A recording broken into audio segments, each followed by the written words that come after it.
Hello and welcome back to the Listening Lounge. My name is Nick Day, CEO of JGA Payroll and HR Recruiters. And right now, there is so much noise to be heard on the internet that it can be really, really difficult to be heard. So I want everyone to just take a moment, sit back, relax, because today I am joined by Ian Topping, who is Commercial Director at Allsop. They're a business that help clients to make working lives better. I want Ian to share his views on what the future of voice technology can bring to all of us, because it's really quite exciting. Many thanks, Nick. As a business, yes, we're absolutely devoted to making working lives better, fundamentally by removing manual processes and arduous tasks that can be a little boring in our daily work lives. So I'm looking forward to chatting to you about voice and the latest technology in HR. Well, let's start there. So it's great to have you here. What is at the moment? What is the real demand for voice technology? Is there a demand for voice technology out there right now? Oh, absolutely a demand, and it's nothing new. Alexa has been around since 2014, and we can ask Alexa in the morning to put on our favorite track or tell us the weather. Google Assistant I use on a daily basis to navigate. It's been around since 2016. In 2018, PwC research found that 71% of consumers prefer to conduct queries by voice. So it's been around for some time. Demand at the minute, yeah, COVID is driving demand. Microsoft Satya, Chief Exec, Bill McDermott of ServiceNow, Chief Exec, very well taken in the press. These guys are all stating that 2 years of digital transformation has happened in 2 months due to COVID pressures. So yeah, the demand is very much there, and a lot of stats, but something like 50% of all searches are voice activated today. Wow. So basically, and it's predominantly millennials, as you would imagine. But 72% of voice tech users claim this has become a part of their daily routine, which can be simple things like asking for the weather from Alexa, but it's also right through to speaking with different financial institutions and sharing personal financial data in a secure way. Millennials will state something like 55% of all of their search is by voice. Let's talk about that a little bit more. I'm a bit nervous here because I'm one of those people. I've got Alexa on my desk, and I'm worried that as we talk about it, it's going to turn on and start playing some random music in the background. If that happens, I'll apologise in advance. How's it going to start changing the future of recruitment and human resources, for example, as we know it? Voice can be a bit of a scary aspect for businesses, and they're maybe a little alarmed as to what the technology can do. So it's best going in baby steps with it. You take voice and artificial intelligence and let that process find you the best person automatically, and you trust in that artificial intelligence. But I wouldn't advise you go there immediately. That isn't tried and tested as yet. Voice notably fits in the talent attraction. We talked there about 50% of us use voice to search. So why can't we follow that through and complete a job application? Companies are competing for applicants. They need to consider ease of use. They need to consider voice. I know of instances where companies have struggled to attract applicants, but they introduce voice, and within 6 months, there's no vacancies. Voice just makes it easy for people to say, hi, I'm here, I could do the job, please give me a chance. A very well-known food company have introduced a recruitment platform which they call McHire platform. So I'm sure we can all kind of guess as to where McHire would be hiring for.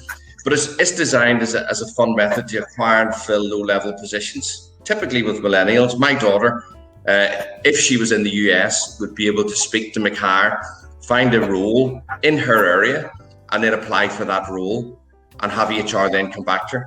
Unfortunately, it doesn't exist in Northern Ireland, so she'll have to put up a paper applications. So how does it work? Does it turn from the back end? I can understand that if I'm making an application, hi, I'm Nick, I'm applying for this job through McHire, and this is my experience. Does the technology turn that into text at the back end, or is it being received still in voice form? And the reason I asked that question, we've got a lot of focus at the minute on diversity and unconscious bias. How does it work at the back end? Does it shift? And tell me about the tech. Perfect question, Nick.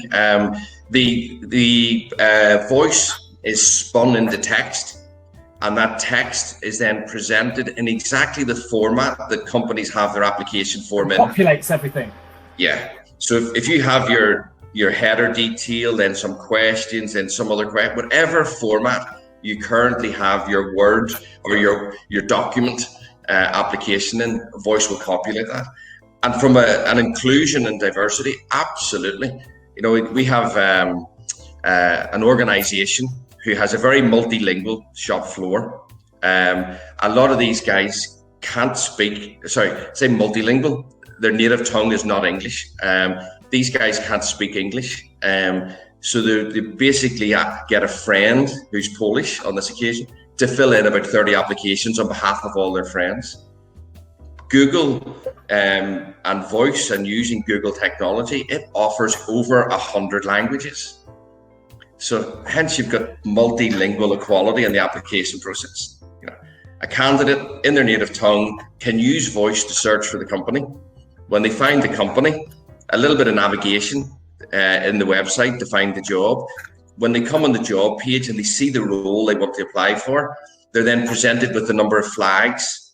They click on the flag, and the voice bot then speaks to them in their native tongue, would say, Hi Ian, thank you for applying for the general operative position at our Belfast depot. Please give us your name and give us your first name, second name, postcode, and then tell us why you want to apply for the role. So on the grounds of inclusion, it's very, very inclusive with regards to the multilingual. But if you take that a step forward, Nick, and we think of those people in our community who struggle with typing, or maybe struggle with forming a sentence, maybe they're visually impaired like myself, and I've got my old man reading glasses on, we need to show them equality and inclusion as well. And that's why we should use voice. Voice will remove that unconscious natural bias that we all have by presenting these people maybe who are a bit restricted in how they would use online technologies and typing into forms, etc. And it gives them a level playing field. Sure. And are you, in your mind's eye, does this complement existing processes? So if someone still prefers the old, you know, the more traditional, shall I say, process of filling in the forms rather than voice, or maybe they have, you know, from their perspective, unable to use their voice for whatever reason. Does it work alongside, or do you see the future as actually voice replacing? It has to work alongside. We're giving people the availability of choice. Sure. So you can go down the voice route. You can go down the online if you prefer filling in the application. Maybe you want to do that and save it and change it and save it and then apply. Or maybe you want to phone up, or maybe you want to fill a form in. I would suggest everything's available. It's increasing accessibility. Amazing. Well, I'm sure HR leaders out there will be interested to see this develop. I'm going to ask one very quick question, if I may, before we sign off. How long then do you think it will be until we start seeing voice technology sort of infiltrate the recruitment process UK-wide, as it becomes normal rather than the exception? I think with COVID and you've got the leaders of tech companies saying that we've had 2 years of transition in 2 months.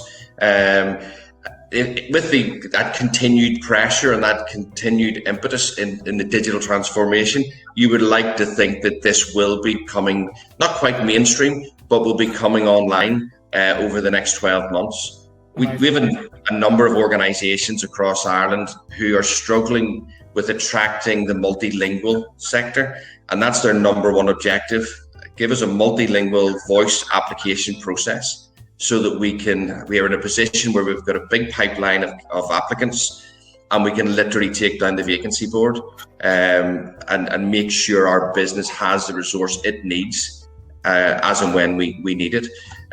So I'd like to think we have a couple of projects that will be live within the next 6 months, and then the UK wide. You'd like to think there's a lot of companies like us that are bringing similar tech. Amazing. Well, listen, Ian Topping, pleasure to have you on Listening Lounge today. Of course, Allsop, one of the first companies offering this technology. Thank you ever so much for joining me today on the Listening Lounge. Remember, everyone, every good conversation starts with good listening. I'll bring you the next episode again real soon. Thank you, Ian. Thanks, Nick.